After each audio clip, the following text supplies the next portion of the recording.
We are all familiar with the term Moneyball and how having a data-first approach led Billy Beane of the Oakland A's and more recently other teams in other sports to ultimate success. Now it's time for the creative sector, and in particular movie studios, to embrace this data-led approach. At the forefront of this are Legendary Entertainment. Legendary's top 20 grossing movies are easily recognizable: Jurassic World, The Dark Knight, Inception. You may be surprised to hear that lesser-known films like Warcraft and The Great Wall have also made this list, two movies which grossed over $750 million alone, largely thanks to very specific data-led approach. To find out how they're doing this, please welcome to the stage, in conversation with Jason Abbruzzese of NBC News and Legendary Entertainment's Chief Analytics Officer, Matt Marolda.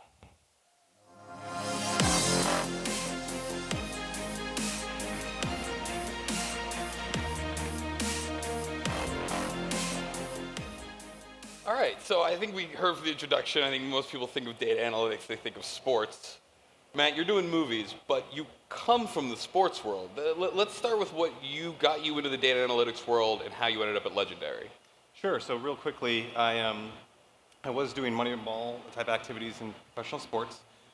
Through that, I worked with many of the teams in the NFL and NBA and those two leagues in particular.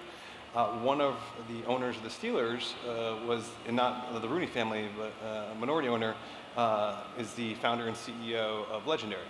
And so his name is Thomas. Thomas called me. I knew him from the Steelers. Thomas called me and said, "Hey, do you want to come and do Moneyball in Hollywood?" So. No, and that's fascinating because it sounds like a very simple proposition, I suppose, to say like, hey, use advanced data analytics to help make and market movies. But starting off, what kind of data sets were you guys looking at? Was this something you came in and you said like, oh well, it's all here for us, we just got to start? The opposite of that. so basically, we came in, and I particularly came in relatively naive. So I came from this entirely different world, and the perspective I was trying to bring was one where data analytics can uncover advantage, uncover insight that can lead to some kind of direct or indirect competitive advantage. And my presumption was that everyone had data. Like in sports, it was out there and available in a lot of different formats. Sure, like baseballreference.com, you have just reams and reams of data that anybody can go pour through. For sure, and yes, exactly. The leagues do an incredible job. And what I didn't realize was that a company like Legendary, which is a producer of movies and television shows, had no data. In fact, when I walked in on my first day, I literally asked the question, "Where's the data?" And their answer started with, "What data?" And then they got a little more refined about it and said, we do have this email spreadsheet of about 50,000 people. Is that what you mean? And at that point, I thought, this is a different task than I thought it was going to be originally. And so we quickly had to identify what data sources we needed, and it kind of rooted back to the two areas that we knew would be the ones we'd apply most directly.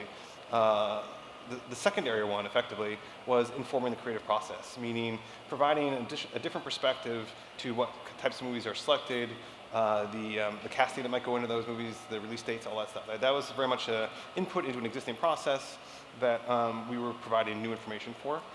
Well, let's drill down on that though, because when I think of making movies, I think of high-powered producers in Hollywood, like saying, "I got an actor, I got a script," like pairing all of these things together. Still correct. Yes. And that's still yes. I mean, how does data fit in there? Where's so the data? next Yeah, no. The way I framed it was two things actually. First day when I met with at the time the guy who ran that part of our business, my attitude, which I expressed in sort of an analogy, was, analytics never created a player. Right, but always try to put the player in the best position to succeed. And that was the goal with applying analytics to the movie industry. Right? Can we just put the movie in the best position to succeed? And your picture of the high-flying producer who's making all the matches between actors and directors and screenwriter and all that is accurate for sure. The way we could help on that side of things was to just provide an additional perspective. Just like you would want to call people who've worked with that person before, just like you'd want to watch their prior work, why not understand what kind of audience they create or what kind of appetite there is for that piece of property and have it as a part of your decision-making process. There's many other things that are being fit into that decision-making process, but that's an important part. So it sounds like some subtle changes here. We're not seeing like a wholesale change of how people are making movies.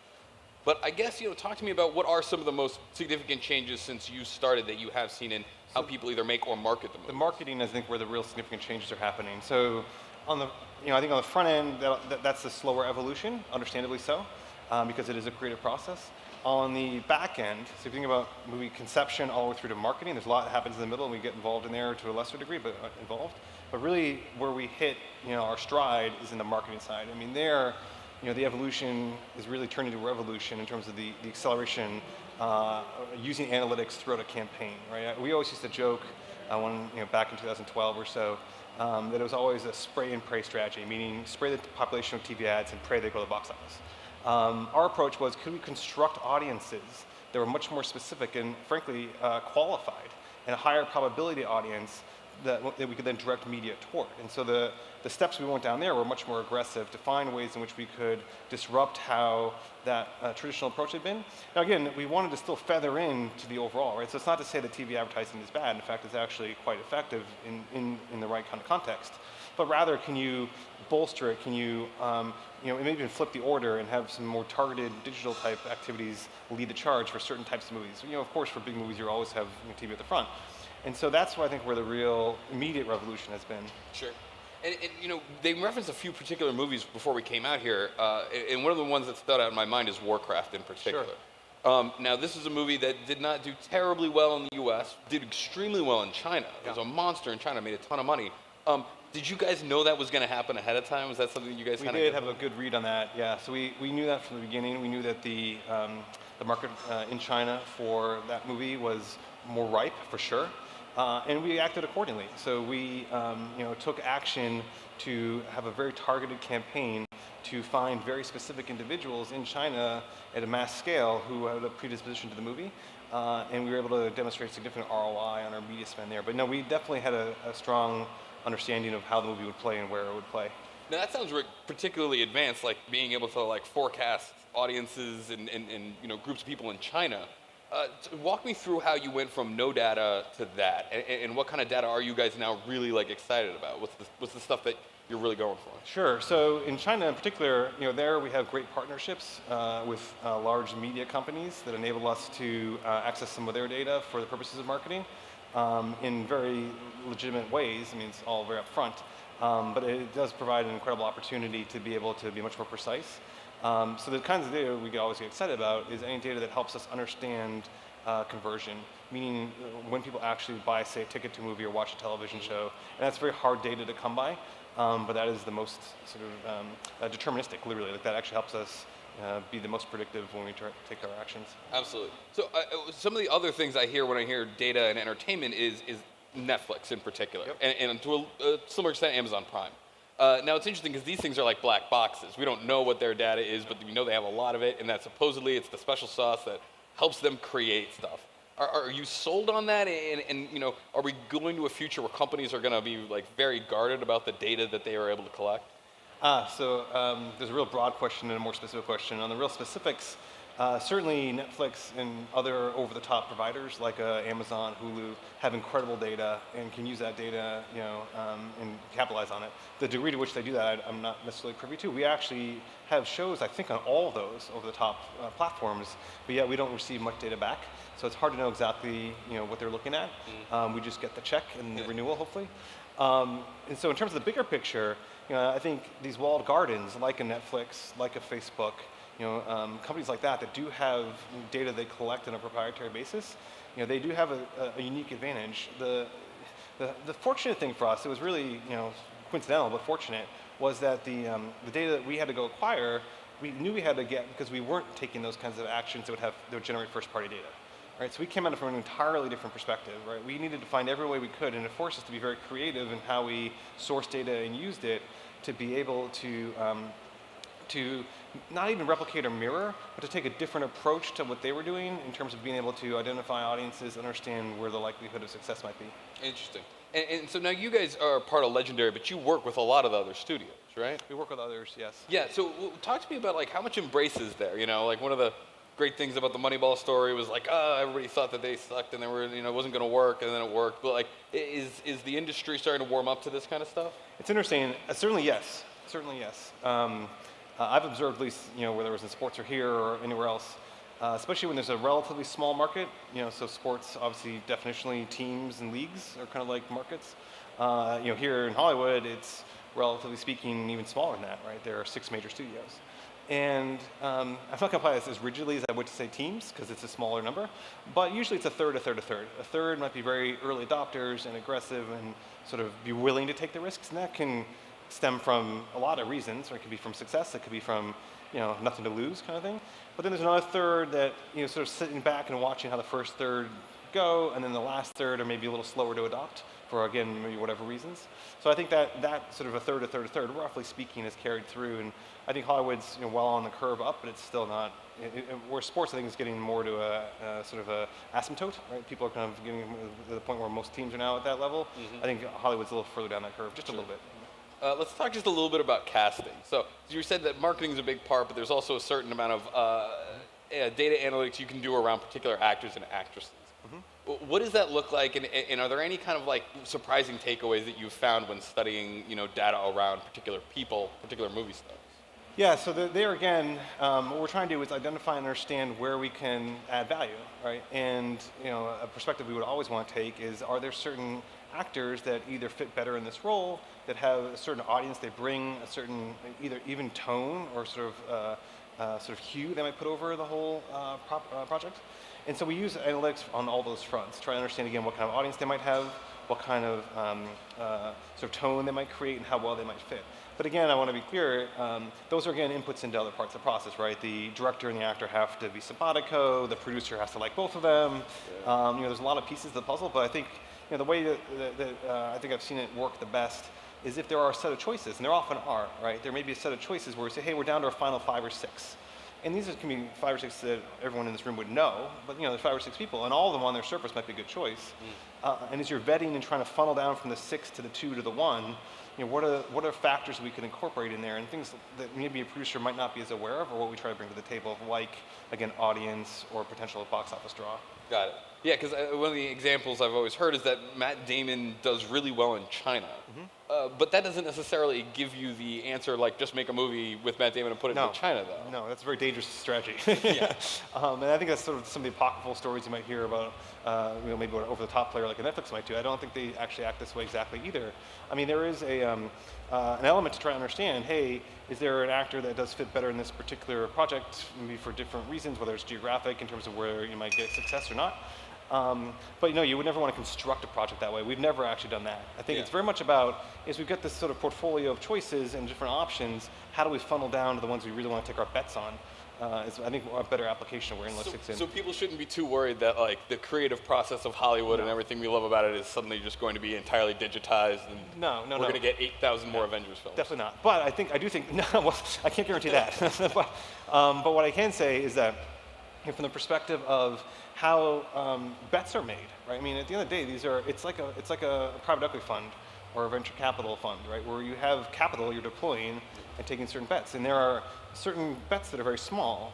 Those tend to be sort of more prestige, right? There's certain bets that are very large, like a Warcraft, and we make a bet like that, or whether it's Godzilla or Kong or whatever the movie might be that we produced. Those bets are huge, and so you want to make sure, again, you want to put that bet in the best position to succeed, and wherever you can, find little advantages that tip odds in your favor. Sure. So you started out in sports, now you're in movies, and I want to hear, what are some of the areas that you're starting to see this kind of work come into play that might touch people's lives? I think we hear a lot about B2B kind of data analytics stuff, but I think you get attention when you say like, well, it's now informing what kind of movies we make. Are there other areas where you're excited about the prospect of how this could change things that people interact with? Yeah, I mean, there's certainly many visible examples, right? Sports being a prominent one, politics being another relatively prominent one for good and bad reasons. And the sands on which all those things are built are sand, right? They're all shifting. It's all under flux at any given moment. I think wherever there's data that's being generated, there are immediate advantages available to it. And so things like more traditional industries like retail even, or consumer products, those are automotive. I mean, there's data that gets generated. I think the real, and if you had asked me this, say, 2 months ago, I might have had a slightly different answer. But I think one of the things that's going to be really interesting is how regulation and other privacy policies kick in to adapt how people have to then behave, right? And that behavior can be everything from the data collection to the data application, and everything in between. And so I think that's the area that's going to make that prediction a little harder. But we're people who have respect and are privacy forward. The opportunities to find small advantages, right? And often in large scale are small advantages. I think for us, the kinds of analytics that we do, apply well to situations that have a few characteristics. One characteristic is there's a brand. There's some overarching thing, whether it's a candidate or a product. There's something that you can kind of relate to as a consumer. The next thing typically is there's media spend behind it, right? So when you're actually spending the kind of scale that we would spend, which can be tens of millions, over $100 million per movie on marketing alone, and you do that multiple times a year, that kind of spend benefits significantly from analytics, because the media deployment can be so finely tuned in so many ways you can actually get massive results. Right, so that's another piece to it too. And then of course having to be something that's actually directly related to consumer also makes it sort of a good fit for the style with which we operate. Again, that's all constrained and bounded by the sort of the shifting conditions around how people perceive data and privacy. Europe being having one mindset, here in the US maybe a different mindset, in China yet a different mindset again. Yeah, and I guess kind of just taking a real big step back here though. In the next 5 to 10 years, do you think people are going to notice anything different in the movies or how they're marketed based on some of the takeaways that you guys are starting to put together? I think one of the things that's going to be a real inflection point beyond just adoption of these principles is the distribution of content itself, right? And again, I'm not a prognosticator in this front, but I'm an observer. And what I'm observing, and I think we all observe, is that there's been this constant shift from the more traditional channels to over the top. That's not to say that one or the other is going to win necessarily. It just creates more choice and more opportunity.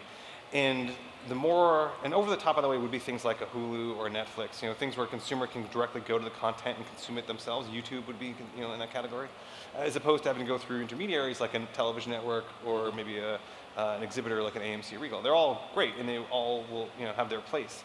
But the over the top movement, where things are really shifting, and we're now seeing a lot of original content flowing through those kinds of channels in a more general sense, that creates an enormous amount of data, an enormous amount of insight, like we were saying earlier. And I think what will happen there is we'll hopefully see even more choice emerge, right? So whereas studios will always be taking these really large bets because the production cost of an Avenger-type movie is enormous, or like the movies we make, like a Kong or Godzilla, and you have to make a very global set of choices, literally global.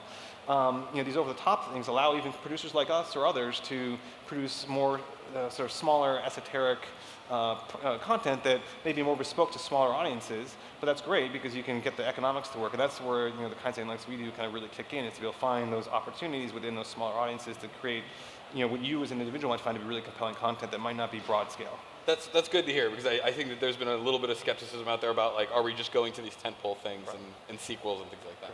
Excellent. Well, Matt, thanks so much for taking the time. Appreciate it. Appreciate it. Yeah, thank you.